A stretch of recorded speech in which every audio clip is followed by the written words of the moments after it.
नमस्कार। आजकल main stream media में बहुत चर्चा का विषय है कि उत्तर प्रदेश में कांग्रेस और समाजवादी पार्टी का गठबंधन होगा नहीं होगा, होगा नहीं होगा, क्योंकि कई बार ऐसा हुआ है कि अखिलेश यादव ने एक तरफा अपने उम्मीदवारों की घोषणा कर दी है। जब तक जयंत चौधरी अखिलेश यादव के साथ थे तो उस समय में भी 7 सीटें जयंत चौधरी को देकर के उन्होंने एक तरफा बिना कांग्रेस से सलाह किए, कोई मशवरा किए, उन सीटों की घोषणा कर दिए थे।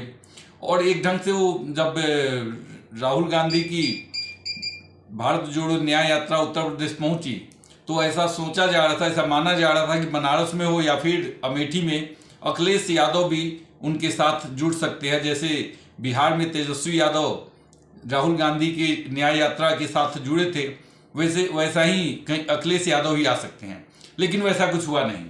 तो बहुत सारे लोगों को ऐसा लगता है कि अखिलेश यादव शायद कांग्रेस के साथ गठबंधन नहीं करना चाहते हैं। लेकिन मैंने बार बार कहा है, मैं फिर आज भी दोहरा रहा हूं कि अखिलेश यादव के पास कांग्रेस की शर्तें मानने के अलावा कोई विकल्प नहीं है। इसका कारण है ये दोनों पार्टियां आज के समय में मुस्लिम वोट पर निर्भर करती हैं। और अभी कई बार ऐसे बहुत सारे विशेषज्ञ मानते हैं कि राहुल गांधी की जो भारत जोड़ो यात्रा निकली थी, चाहे वो कश्मीर से कन्याकुमारी से कश्मीर तक हो या फिर अभी की भारत जोड़ो न्याय यात्रा हो जो नॉर्थ ईस्ट से निकली, इन दोनों यात्राओं का मुख्य उद्देश्य भारत जोड़ो यात्रा जोड़ो कम, मुसलमान जोड़ो ज्यादा था, और उसमें बहुत हद तक कांग्रेस को सफलता भी मिली है। अब अगर अखिलेश यादव कांग्रेस के साथ समझौता नहीं करते हैं तो होगा क्या? मुस्लिम वोटों का विभाजन होगा और ज्यादातर वोट कांग्रेस को मिलेगा। जैसे ही मुस्लिम वोट का विभाजन होगा, समाजवादी पार्टी का जो वोट प्रतिशत है वो बहुत ही कम हो जाएगा। इतना बड़ा रिस्क अखिलेश यादव लेंगे ऐसा मुझे नहीं लगता। कांग्रेस को भी इस चीज का बखूबी भान है, उसे पता है कि आज के समय में मुस्लिम वोट उसके साथ है। उसका कारण भी है, अगर ये चुनाव विधानसभा का चुनाव होता तो परिस्थिति कुछ अलग होती, क्योंकि विधानसभा में अखिलेश यादव को मुख्यमंत्री बनाना होता, तब मुसलमान एक मुश्त वोट अखिलेश यादव को देते।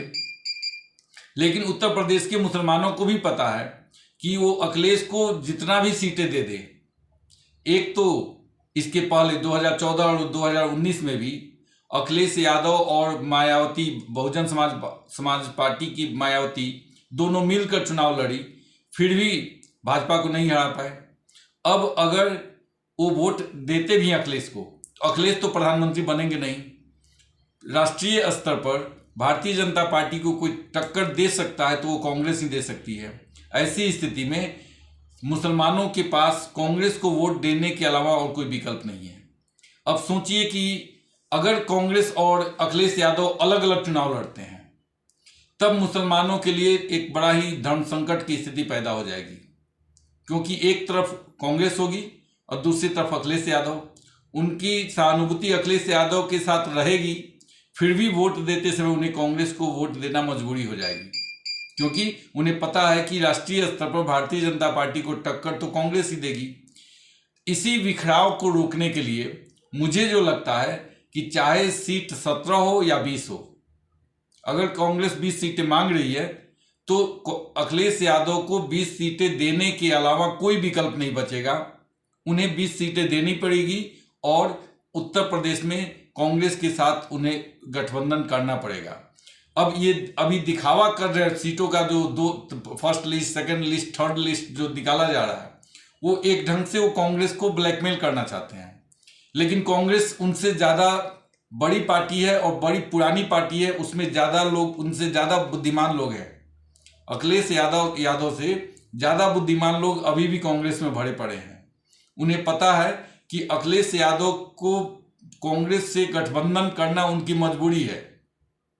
इसलिए आज के समय में अगर कांग्रेस 20 सीटें मांग रही है तो अखिलेश यादव को 20 सीटें देनी पड़ेगी, और चाहे कोई भी त्याग करना पड़े अखिलेश यादव करेंगे और राहुल गांधी की कांग्रेस पार्टी के साथ समझौता करेंगे।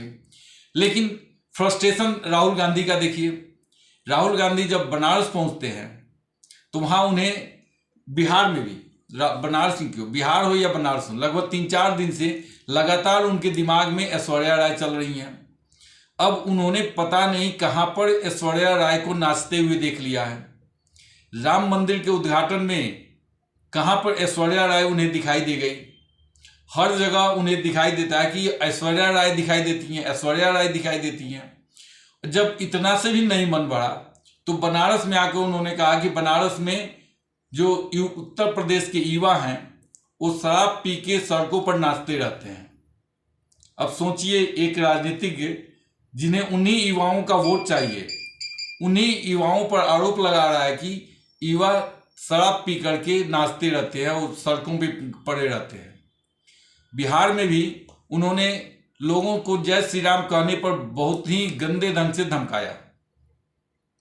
उन्होंने कहा कि तुम भूखे मरोगे लेकिन जय श्री राम करते रहोगे, मंदिर बनने से तुम्हारे घर का चूल्हा नहीं जलेगा। बहुत सारी चीजें ऐसी बोली जो एक सामान्य राजनीतिज्ञ के लिए कहना मुश्किल होता है। लेकिन राहुल गांधी तो राहुल गांधी हैं, कुछ भी कर सकते हैं, किसी को कुछ भी बोल सकते हैं। तभी तो कल एक पत्रकार ने जब उनसे प्रश्न किया तो फिर उस पत्रकार पर ही बिफर गए। उससे पूछने लगे, तुम किस जाति से हो, तुम्हारी जाति क्या है, तुम्हारे मालिक की जाति क्या है, तुम पिछड़े वर्ग से आते हो कि दलित हो, कौन हो। और इतना कहना था कि उनके बहुत सारे जो कार्यकर्ता थे उन्होंने पकड़कर उस पत्रकार की अच्छी खासी पिटाई कर दी। पीटने के बाद जब वो पत्रकार जब पीटा जा रहा था तब राहुल गांधी हालांकि मना कर रहे थे, लेकिन बाद में पता चला कि वो पत्रकार भी यादव था। अब सोचिए, फ्रस्ट्रेशन में ये लोग किस स्तर पर पहुंच गए हैं। मेरा कहना है कि वो यादव हो या नहीं हो, पिछड़ा वर्ग से आता हो या नहीं हो, किसी पत्रकार को प्रश्न पूछने के लिए आप उसे नहीं पीट सकते। लेकिन उसकी पिटाई की गई और ये सोच कर की गई कि वो सवर्ण जाति से आता है, लेकिन वो यादव निकल गया। अब राहुल गांधी क्या करेंगे? क्या राहुल गांधी के माफी मांगने से उस पिटा हुआ, उसकी जो बेइज्जती हुई है वो लौट आएगी? लेकिन राहुल गांधी का फ्रस्ट्रेशन, उनका किसी भी भाषण को आप ले लीजिए, उन्हें कभी ऐश्वर्या राय दिखा देती है, कभी 50 और 15 73 उन्हें आ जाता है। वो कौन सा गणित पढ़े हैं भगवान जाने। वैसे ही जो युवा हैं उत्तर प्रदेश के, वो शराब पी के दिन में ही सड़क पर ढले दिखाई देते हैं। और कहाँ उन्होंने देख लिया? मुझे तो लगता है कहीं ऐसा तो नहीं कि वो खुद दिन में ही पीने लगे हैं, क्योंकि ऐसा कोई आदमी शराब के नशे में ही बोल सकता है कि दिन में युवा, उत्तर प्रदेश के सभी युवा शराब पी करके सड़क पर ढले रहते हैं। अमेठी की जो घटना हुई वो बहुत ही वो दुर्भाग्यपूर्ण है और उसकी जितनी भी निंदा की जाए वो कम है।